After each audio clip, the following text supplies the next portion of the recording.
લોકોને ભ્રમિત કરી રહ્યા છે અને મારા યુવાનો ભ્રમિત ના થાય એના માટે મારે તમને વાત કહેવી પડે. એનાથી આગળ વધીને પાછા અધિકાર એકતા પાછું વીર પ્રદેશ ને ત્રીજો મુદ્દો પાછા લાયા છે. તમારી બાજુ ક્યાંકની ખબર નહીં મળે, અમારી બાજુ ચાલે. અહીં એમને પાછા ત્યાં ચાલુ થઈ ગયા જ્યાં આવે ત્યાં કે આદિવાસી હિન્દુ નથી, આ મુદ્દો ચલવે છે. એટલે આદિવાસી સનાતન હિન્દુ સંસ્કૃતિના સંરક્ષક અને વાહક મિત્રો હિન્દુ સમાજમાં મૂળ આપણો આદિવાસી છે. સનાતન હિન્દુ આદિવાસી છે મિત્રો. એના મતલબ રામાયણમાં જે અહીંયા દંડકારણ્ય વનમાં સબરી માતા ગ્રામ દેવતા રામ ને મિત્રો જયારે સદે ત્યાં રામ લક્ષ્મણ સબરી મિલન ઉત્તરાયણના દિવસે મિત્રો એ યુગમાં થયું. આદર્શ ભક્તિ કરનાર વિશ્વમાં જે કોઈ હોય આપણી આદિવાસી સબરી માતા ગ્રામ દેવતા સબરી માતા આદર્શ ભક્તિ કરી વિશ્વમાં કોઈએ શ્રેષ્ઠ ભક્તિ કરી હોય તો એ આદિવાસી સબરી માતા ગ્રામ માતા સબરી માતા હતી. એ હિન્દુ સનાતન હિન્દુ સંસ્કૃતિનો એક મિત્રો ધરોહર. એનાથી આગળ વધીને મિત્રો સનાતન હિન્દુ સંસ્કૃતિનો ગ્રંથ તેને લખ્યો રામાયણ.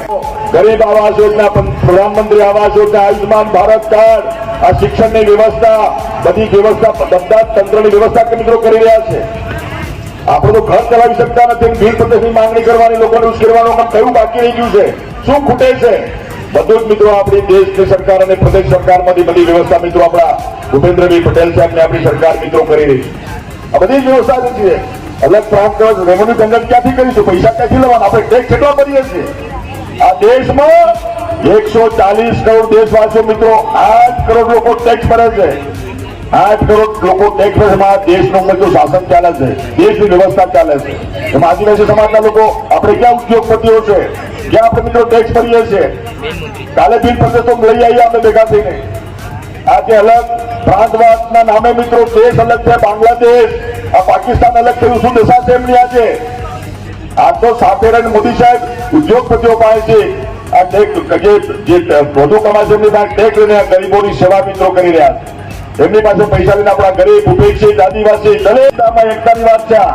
બધા જ લોકો સાથે મળીને દેશને આપણે આગળ વધારવાનો, લોકોને સમાજમાં ભાગલા પાડવાની નીતિ, અલગતાવાદ પેદા કરવાની વાત, જાતિવાદ ફેલાવવાની વાત, પ્રાંતવાદ ફેલાવવાની વાત કેટલાક લોકો કરી રહ્યા છે. મારા નવા યુવાનોને મિત્રો ભ્રમિત કરી રહ્યા છે. એવા લોકોને મારે વિનંતી છે કે મારો આજે આ સ્કૂલમાં ભણતા મારા વિદ્યાર્થીઓ આ સાચી વાતથી મિત્રો વાકેફ થાય, સાચો ઇતિહાસ જાણે અને આગળ વધે. એવા લોકો કેટલાક ભ્રમિત કરી રહ્યા છે ગામડે ગામડે, આખા ગુજરાતમાં, દેશમાં. એમને જાકારો આપવાનું તમારે કામ કરવાનું. આ ઠક્કર બાપા મિત્રો આ દેશને આઝાદી નથી મળી ને, આઝાદી એ સમય મિત્રો 1930માં આ મરોલીમાં ડોક્ટર આપણા સરદાર વલ્લભભાઈ પટેલ અને મહાત્મા ગાંધી સાહેબે પહેલી આશ્રમશાળા સ્થાપી હતી મિત્રો. પહેલી આશ્રમશાળા મરોલી આપણા તાપી નવસારીમાં. અને ત્યાંથી મિત્રો દાંડીકૂટની યાત્રા એમને એ સમયે આશ્રમશાળા સ્થાપના કરી અને આદિવાસી સમાજના બાળકો મિત્રો મળતા હતા. એમાં કસ્તુરબા પણ સભ્ય હતા, મહાત્મા ગાંધી પણ એના સદસ્ય હતા, સરદાર વલ્લભભાઈ પણ એના પ્રમુખ હતા. જેની વાત કરો છો તમે આદિવાસી એકતાની વાત, એવા લોકોને જાકર આપવાનું મિત્રો કામ છે. નવા યુવાનો ભ્રમિત થઈ જાય છે, વાતમાં આવી જાય છે. ભીલ સેવા મંડળ દાહોદમાં ઠક્કર બાપાની સ્થાપના કરી અને ભીલ સેવા મંડળમાં લોકો બન્યા.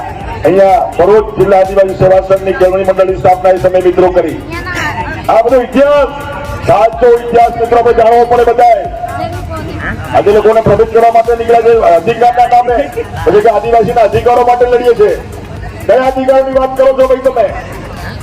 કયા અધિકાર બાકી રહ્યા? આજે જન્મથી લઈને મૃત્યુ સુધીની યોજનાઓ આપણા મોદી સાહેબે મિત્રો જાહેર કરી. બધો લાભ મિત્રો પણ મળી રહ્યો છે. આપણા રાજનીતિમાં પણ આપણા અનામતનો પૂરેપૂરો મિત્રો અમલ થઈ રહ્યો છે.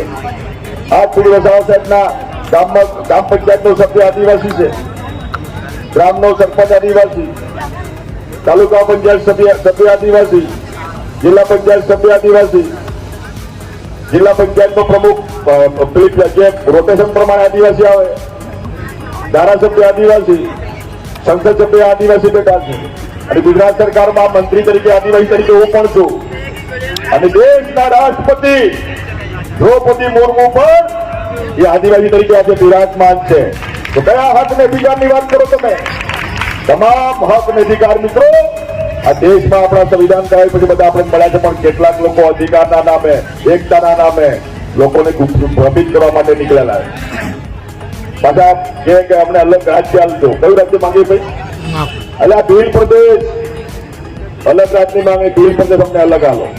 એટલે આ અમારા 7 ટર્મથી ચૂંટાયેલા સોમજીભાઈ ડામોર સાહેબ સંસદ સભ્ય અને દિલીપસિંહ ભુરિયા જાંબુઆથી સંસદ સભ્ય ચૂંટાતા હતા અને વાંસવાડાથી પ્રભુલાલ રાવત એ સમયે ચૂંટાયા. એમને ભીલ પ્રદેશની માંગણી એ સમયે કોંગ્રેસની સરકારમાં કરેલી, તમને ભીલ પ્રદેશ આપો, અમે અલગ વ્યવસ્થા કરીએ. એ સમયે કોંગ્રેસ સરકાર હોય એમને કહ્યું તમે કરવા શું માંગો છો? આદિવાસી સમાજનો વિકાસ કરવા માટે રોડમેપ તૈયાર કરો, આ પ્રાંતવાદની વાત બંધ કરો. એટલે એમને એ સમયે વાત કરીને એમાં પછી આ દાદાને પણ ખબર છે, દિલીપસિંહ ભુરિયાને જવાબદારી આપી અને ભુરિયા કમિશનની રચના મિત્રો એ સમય થઈ. ભુરિયા કમિશનની રચના થયા પછી પૂરા દેશમાં પરિભ્રમણ કર્યું અને પરિભ્રમણ કરી નક્કી કર્યું કે ભાઈ આદિવાસી સમાજના ઉત્થાન માટે આ એજ્યુકેશન એ મહત્વનો મુદ્દો છે.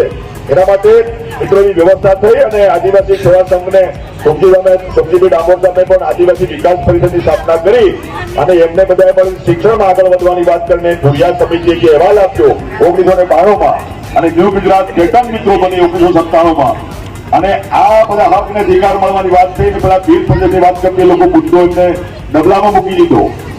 એ મુદ્દો પડતો મૂક્યો પણ પાછો એ મુદ્દો આ કેટલાક નવા પાછા નીકળી ગયા ને બધા આ છેતર વસાવા છેતરભાઈ નામ ને છેતર વસાવા નામ છેતરને છેતરવાનું કામ, લોકોને ભ્રમિત કરવાનું કામ. ભીલ પ્રદેશની માંગણી કરવાની રાજધાની કઈ બનવાની? કેવડિયામાં કેવડિયામાં રાજધાની બનાવવાની રાજધાની કઈ બનાવવાની? મુખ્ય શહેર તો કેવડિયામાં. એટલે આ ભીલ પ્રદેશ તો હમણાં મોદી સાહેબ ને મળીને મંજુભાઈ સાહેબ બધા ભેગા થઈને કાલે અમે જાહેર કરાવી દઈએ. બોલો, કાલે કરાવી દઈએ, આવતીકાલે